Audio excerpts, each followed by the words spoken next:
रायपुर में आबकारी विभाग की बड़ी कार्रवाई, 445 पेटी नकली शराब के साथ 5 तस्कर गिरफ्तार, 26 लाख रुपए बताई जा रही शराब की कीमत।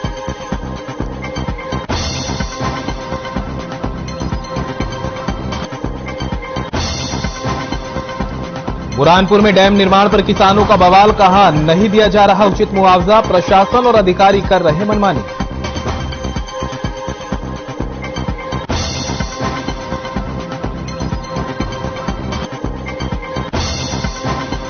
और बुरहानपुर में वनों की कटाई पर प्रशासन सख्त, नेपा नगर में प्रवेश करने पर हुई सख्ती, एंट्री से पहले दिखाना होगा आधार कार्ड, बताना पड़ेगा कारण।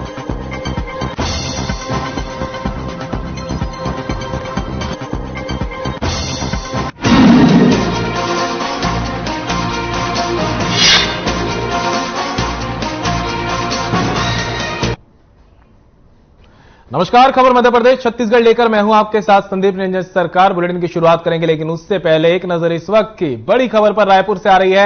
आबकारी विभाग की बड़ी कार्रवाई, शराब तस्करी पर की कार्रवाई, चूने की बोरियों में छिपाकर हो रही थी शराब की तस्करी, झारखंड के ट्रक में लाई जा रही थी शराब। 445 शराब जो पेटी शराब की जब्त की है। 5 तस्करों को भी पुलिस ने किया गिरफ्तार, 26 लाख रुपए बताई जा रही शराब की कीमत, सभी पर लगा हुआ था नकली हॉलमार्क। पुलिस ने 3 वाहनों को भी किया जब्त। तो रायपुर से इस वक्त की बड़ी खबर आपको बता रहे हैं, जहां पर आबकारी विभाग ने बड़ी कार्रवाई करते हुए शराब तस्करी पर कार्रवाई की है। चूने की बोरियों में छिपाकर लाई जा रही थी शराब की खेप, झारखंड के ट्रक में लाई जा रही थी 445 शराब की पेटियों को आबकारी विभाग ने पकड़ा है। साथ ही 5 तस्करों को भी पुलिस ने गिरफ्तार किया है और पकड़ी गई शराब की कीमत करीब 26 लाख रुपए बताई जा रही है। सभी पर लगा हुआ था नकली हॉलमार्क। पुलिस ने 3 वाहनों को भी किया जब्त।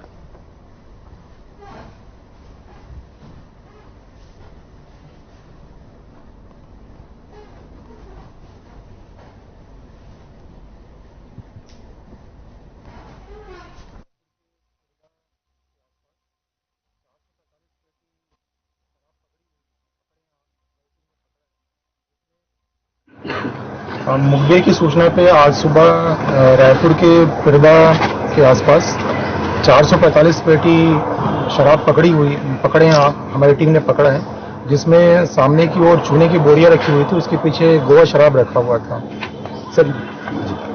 और गोवा शराब जो है, इसमें लेबल छत्तीसगढ़ का और होलोग्राम संदेहास्पद लग रहा है। लेबल और कार्टून तो छत्तीसगढ़ का चस्पा किया गया है, लेकिन ये लग रहा है कि ये डुप्लीकेट शराब है। और जो गाड़ियों की जो पासिंग है वो झारखंड की गाड़ियां हैं, और इसमें जो 4 आरोपी हैं वो झारखंड धनबाद के रहने वाले हैं। एक आरोपी महासमुंद जिले का है। तभी आरोपियों से जांच करें, आगे बेचना कर रहे हैं। सभी यहाँ ला के क्या ये माल खपाने की फिराक होती है या क्या?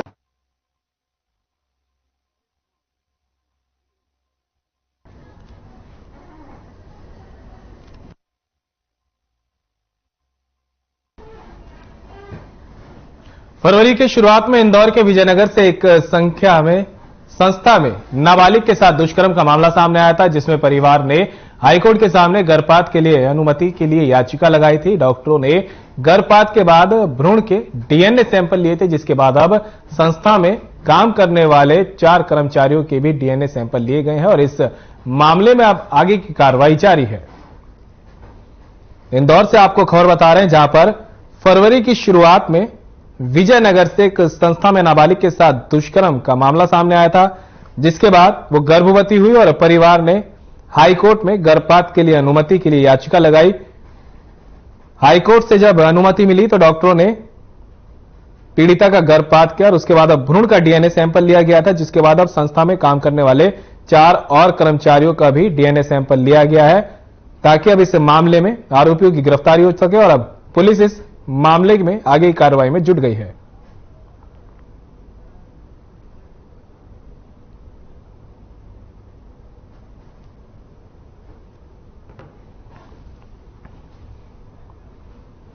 बुरहानपुर जिले की पांगरी उतावली नदी पर डैम का निर्माण किया जाना है। इससे डैम में कई किसानों की जमीन डैम क्षेत्र में आ रही है, जिसके कारण किसानों की परेशानी बढ़ गई। किसान जिला प्रशासन से मुआवजे की सही रकम के लिए गुहार लगा रहे हैं। किसानों का कहना है कि डैम तो बन रहा है, यह अच्छी बात है, लेकिन हमारी जमीन डूब क्षेत्र में जा रही है और बराबर कीमत नहीं मिल पा रही। इसलिए किसानों ने एकजुट होकर सरकार प्रशासन को मुआवजा बढ़ाने की बात कही है और बताया कि प्रशासन ने इस विषय में ना ही ग्राम सभा ली है और ना ही बैठक। अपनी मनमानी में शासन प्रशासन कार्य कर रही है, इसका सभी किसान एकजुट होकर विरोध करते हैं। उन्हें संतुष्ट पूर्वक मुआवजा मिले, यह सरकार प्रशासन से मांग कर रहे हैं, वरना उग्र आंदोलन की यहां पर चेतावनी भी दी जा रही है।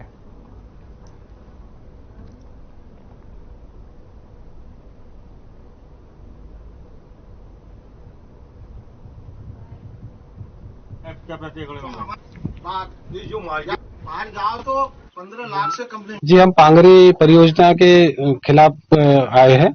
जो असंवैधानिक जो तरीका है उन्होंने अपनाया है जमीनों को लेने का, अधिग्रहण करने का, उसके खिलाफ हम लोगों ने प्रेस मीट रखा है। क्या विषय है आपका और क्या उसको थोड़ा डिटेल बताइए। डिटेल में सर ऐसा है कि यहाँ पर जो परियोजना हो रही है पांगरी प्रकल्प, इसमें 3 गांव के लोगों की खेती जा रही है। इसके बावजूद अभी तक सरकार की तरफ से कोई भी ऐसा व्यक्ति या प्रतिनिधि नहीं आया है जिन्होंने बताना चाहिए कि भाई आपकी जमीन जा रही है इतना इतना, और हमारे को पेपर के द्वारा और बाकी चीजों के द्वारा पता चल रहा है कि हमारी जमीन जा रही है। और इसका सर्वे भी हो गया, पटवारी मैडम ने भी सर्वे किया और बाकी लोग भी, अधिकारी भी आकर के गए हैं। लिखित में उन्होंने किसी प्रकार की कोई सूचना हमारे को नहीं दी, जबकि उन्होंने हमारे से पूर्व सहमति लेना चाहिए था इतना बड़ा जो बांध बना रहे तो।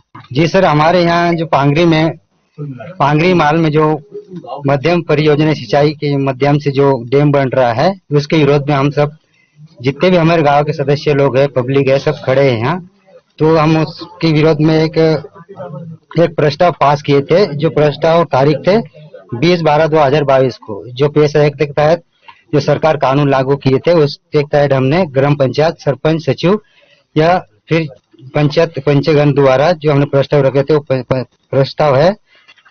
यहाँ पर डैम के विषय में हम संदर्भ में जमा हुए हैं।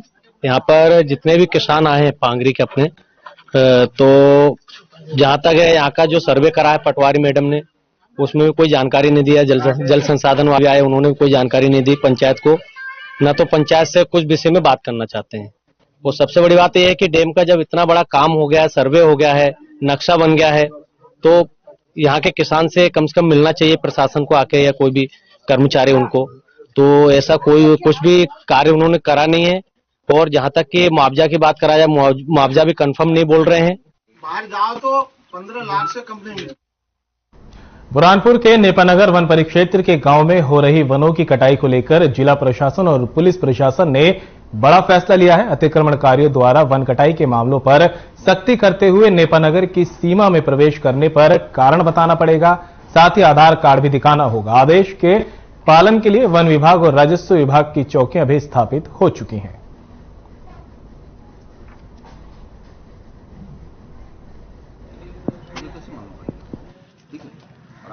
तो घाघरला का जो अतिक्रमण खाली किया है, उसके अंदर फॉरेस्ट विभाग की जो जंगल के अंदर 3 चौकियां बनाई हैं, और उसके साथ साथ पुलिस ने भी अपना काम स्टार्ट किया है, जिसके अंदर घाघरला या इवन नेपानगर के आसपास के वन जंगलों में बाहर के डिस्ट्रिक्ट से जहां से एंट्रेंस है, वैसे 4 गांव को चिन्हित करते हुए वहां पर चेकिंग स्टार्ट की है।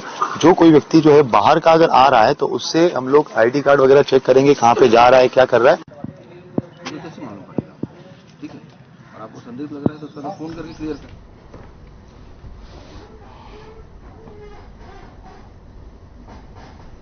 मध्य प्रदेश के इंदौर के भमौरी क्षेत्र में बुधवार रात एक दुकान में आग लग गई। आग की चपेट में आने से दुकान में रखा सामान जलकर खाक हो गया। आग लगने की वजह शॉर्ट सर्किट बताई जा रही है। मौके पर पहुंची फायर ब्रिगेड की टीम ने कड़ी मशक्कत के बाद आग पर काबू पाया। घटना आस्था टॉकीज के पास की है, जहां एक ऑटो गैरेज में रात को अचानक धुआं उठता देख लोगों ने फायर ब्रिगेड की टीम को सूचना दी। बताया जा रहा है कि गैरेज से लगे बिजली के मीटर में शॉर्ट सर्किट की वजह से आग लगी, जिसने देखते ही देखते विकराल रूप ले लिया था।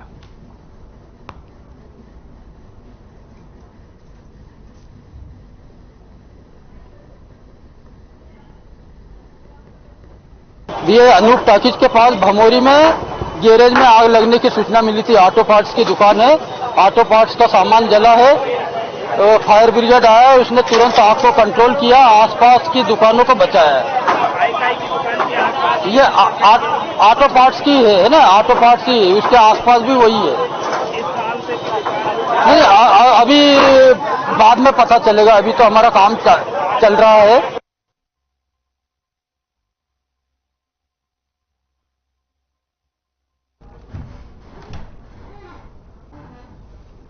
खबर बुरहानपुर से है, जहां भीम आर्मी सामाजिक संगठन ने जमकर विरोध प्रदर्शन किया। बता दें, जिले में असामाजिक तत्वों की ओर से शहर में अराजकता फैलाने के उद्देश्य से नारंगी कलर के बैनर और पोस्टर शहर के विभिन्न मार्गों पर लगाए गए हैं, जिसको लेकर भीम आर्मी ने जिला कलेक्टर को ज्ञापन सौंपा है।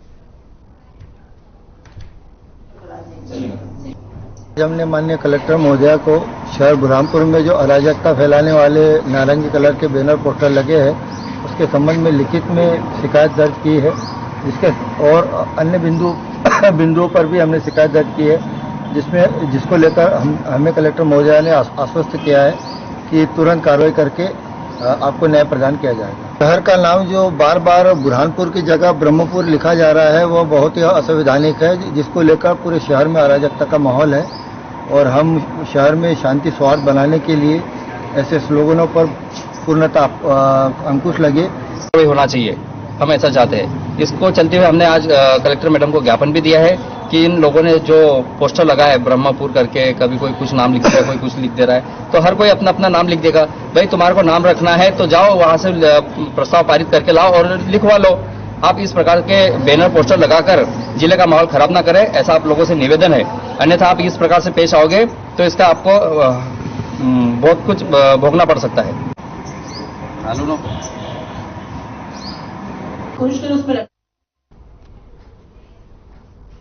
जिला कांग्रेस कमेटी बीजापुर के नेतृत्व में कांग्रेस कार्यकर्ताओं ने जंगी प्रदर्शन किया। बता दें, प्रदेश में चल रही ईडी और आईटी की छापेमारी को लेकर बीजेपी के खिलाफ प्रदर्शन किया गया और कांग्रेस के कार्यकर्ताओं ने बीजेपी कार्यालय का घेराव किया। साथ ही ईडी और आईटी विभाग के खिलाफ जमकर नारेबाजी की। इस दौरान कांग्रेस भवन से बीजेपी कार्यालय तक रैली निकाली गई और बीजेपी कार्यालय के सामने जंगी प्रदर्शन किया गया।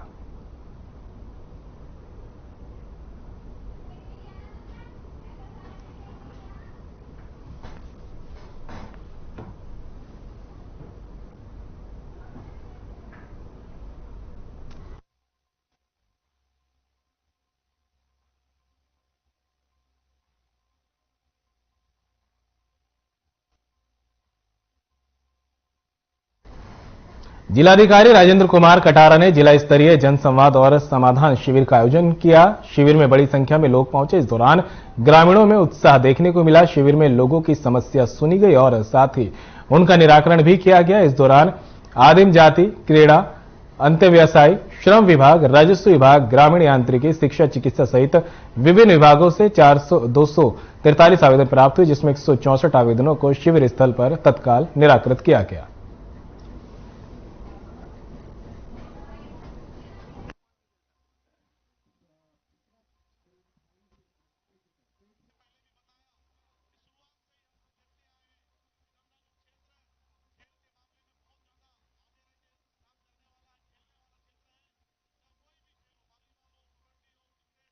या कोई भी स्पोर्ट्स हो,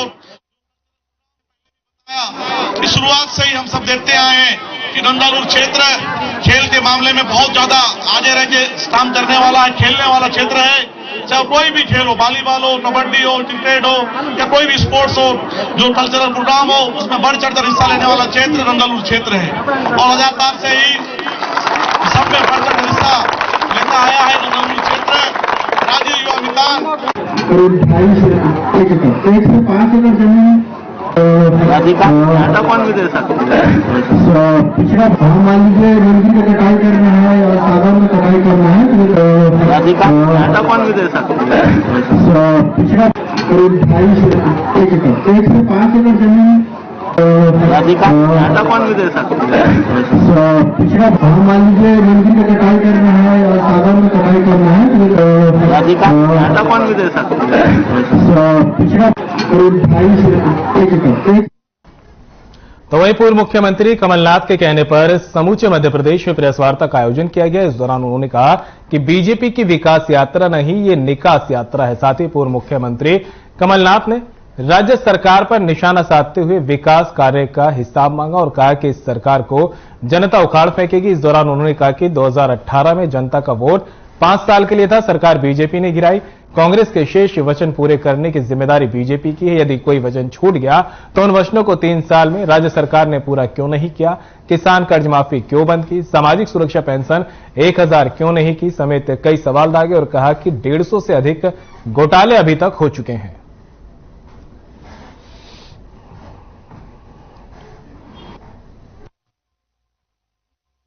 हमारे प्रदेश अध्यक्ष माननीय कमलनाथ जी के निर्देश पर प्रेस वार्ता बुलाई गई है।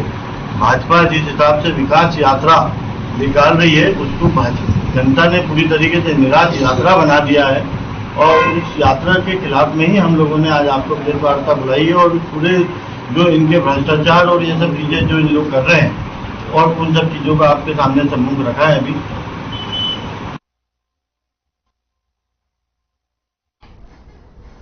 अब खबर छुरिया से है, जहां हिंदू जागरण स्वाभिमान संत पदयात्रा का छुरिया नगर में आगमन हुआ। इस यात्रा में महंत महामंडलेश्वर स्वामी सर्वेश्वर दास के साथ तमाम लोग शामिल हुए। वहीं पानाबरस से शुरू होकर 4 स्थानों से यात्रा अखिल भारतीय संत समिति की ओर से प्रारंभ की गई। वहीं 19 मार्च को इस यात्रा का समापन रायपुर में होगा। बता दें, यात्रा में बीजेपी जिला महामंत्री रविंद्र वैष्णव के साथ अन्य लोगों ने पूजा अर्चना कर यात्रा को रवाना किया।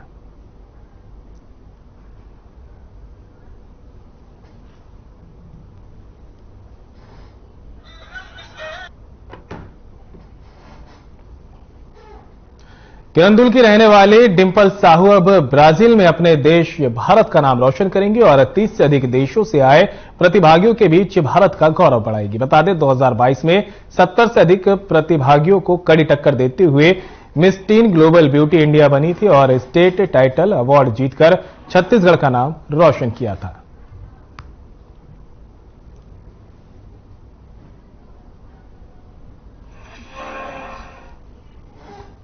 सिख बंदी करीब 30 वर्षों से देश की अलग अलग जेलों में बंद हैं। न्यायालय द्वारा उनके आपराधिक मामलों में न्यायालय प्रणाली और संविधान के अनुसार दी गई सजा पूरी हो चुकी है, लेकिन उनकी सजा पूरे होने के उपरांत भी उन्हें रिहा नहीं किया गया। इन मांगों को लेकर सिख समुदाय सड़कों पर उतर आया है, जिसको लेकर राष्ट्रपति प्रधानमंत्री के नाम दुर्ग कलेक्टर को ज्ञापन सौंपा गया। नमस्कार दर्शकों, मैं सृष्टि दुबे और आज हम पटेल चौक से आपके सामने प्रसारण कर रहे हैं। मेरे पीछे आप देख सकते हैं कि सिख समाज की काफी ज्यादा भीड़ यहाँ पे नजर आ रही है।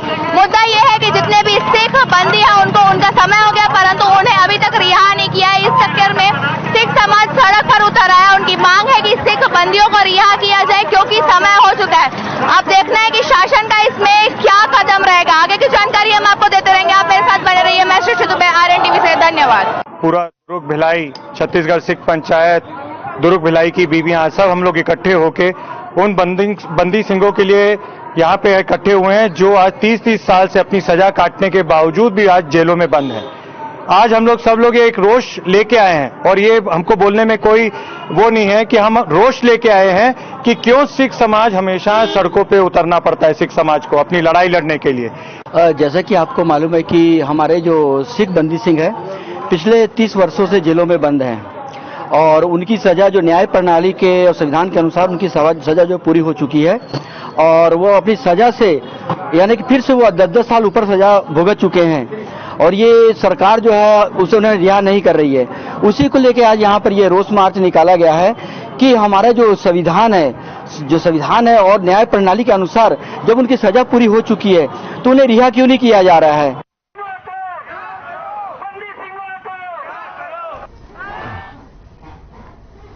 और अब खबर दुर्ग से है, जहां मुख्यमंत्री भूपेश बघेल ने पिछले दिनों हॉकी संघ को एस्ट्रोटर्फ हॉकी ग्राउंड की सौगात दी थी। बता दें, पीडब्ल्यूडी प्रभारी अब्दुल गनी ने बताया कि इसी परिप्रेक्ष्य में जिला प्रशासन ने नगर निगम दुर्ग जमीन आवंटित करते हुए आगे कार्रवाई के लिए निर्देशित किया था। साथ ही जिला हॉकी संघ के अध्यक्ष अंसार अहमद ने आगे बताते हुए कहा कि दुर्ग जिले के हॉकी खिलाड़ियों को बहुत बड़ी सौगात मिल रही है। साथ ही मुख्यमंत्री भूपेश बघेल का आभार भी व्यक्त किया है। एकदम बॉल जीते। जिला हॉकी संघ ने अपनी बरसों पुरानी मांग को लेकर अपने जिला के जनप्रतिनिधियों के माध्यम से माननीय मुख्यमंत्री को हॉकी एस्ट्रोटर्फ ग्राउंड के लिए मांग की थी, जिन्हें माननीय मुख्यमंत्री जी ने शहर स्वीकार किया था। उसी परिप्रेक्ष्य में जिला हॉकी संघ भी लगातार सक्रिय रहा और नगर निगम को इस कार्य के लिए निर्देशित किया गया। नगर निगम भी इस कार्य में आगे बढ़ रहा है। माननीय मुख्यमंत्री जब 22 अप्रैल 2022 को दुर्ग शहर में एक आम सभा ली थी। उनके आगमन पर दुर्ग शहर के हॉकी खिलाड़ियों के द्वारा मांग की गई है कि हमारे यहाँ स्टेडियम, हॉकी स्टेडियम बनना चाहिए। तो उसी परिप्रेक्ष्य में माननीय मुख्यमंत्री जी ने हमारे विधायक अरुण बोरा जी के सहयोग से, कहने से, उन्होंने 10 करोड़ रुपए हॉकी स्टोर टर्फ ग्राउंड बनाने की घोषणा की थी। उस परिप्रेक्ष्य में माननीय मुख्यमंत्री जी कार्यालय से हमें एक पत्र भी मिला था। उस पत्र में कार्रवाई आगे बढ़ाने की प्रक्रिया हमने प्रारंभ की, जिसके तहत हमने ग्राउंड के लिए जो जगह चयन करना था उस जगह का चयन भी किया और उस जगह पे आज वर्तमान स्थिति है कि अब वो जमीन हमको हो चुकी है स्टेडियम के नाम से।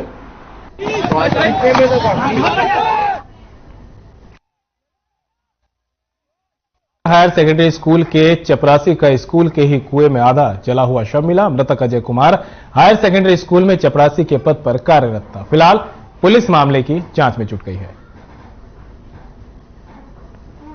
तो कोंडागांव की खबर आपको बता रहे हैं, जहां पर स्कूल के चपरासी का आधा जला हुआ शव मिला है, जिसके बाद सनसनी फैल गई और पुलिस को सूचना दी, जिसके बाद मौके पर पहुंची पुलिस ने मामले की जांच शुरू कर दी है।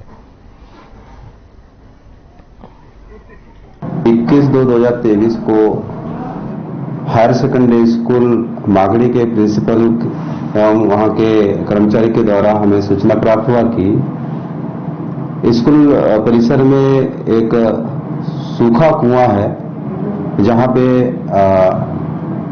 वहां पे कार्यरत भृत अजय कुमार भंडारी मृत अवस्था में पड़ा है और कुआं के अंदर में आग लगा हुआ है। सूचना मिलते ही हम मौके पर घटना स्थल मुआयना करने पहुंचे तो वहां देखे कुआं के अंदर में जितना भी कचरे पत्ते होते थे स्कूल प्रांगण परिसर का वहीं पे डालते थे और ढेर था वहां कचरा और पत्ते वत्ते का ढेर था, उसमें आग लगा हुआ था। कुआं के अंदर में मृत अजय कुमार भंडारी का शव पड़ा था।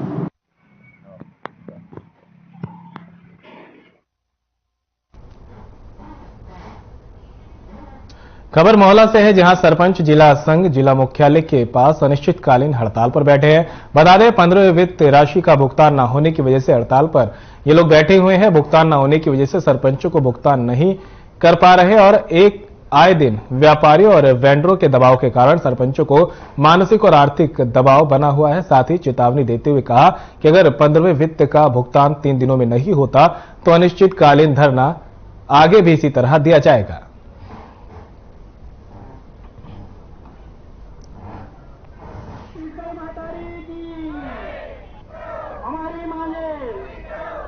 जिला संघ के तत्वावधान में मोहला में जिला सरपंच संघ का धरना 22/2/2023 से अनिश्चितकालीन हड़ताल पे हमारे पूरे सरपंच लोग रहेंगे और हमें और जरूरत पड़े तो हम शासन को और भी तरीके से अवगत कराएंगे। और ये हमारी आज शुरुआत दिन है। हम किसी प्रकार की प्रशासन को या प्रशासन की जो नियम कायदे हैं उसमें हम कहीं अड़चने नहीं आने देंगे। हम शांति भाव से हम लोग बैठे हैं और हमारी मांग के ऊपर में सरकार को हम अवगत करा रहे हैं। अगर हमारी मांग पूरा अगर नहीं होगा तो मुख्यमंत्री के पास जाना पड़ेगा, तो हम वहां भी जाने के लिए तैयार हैं।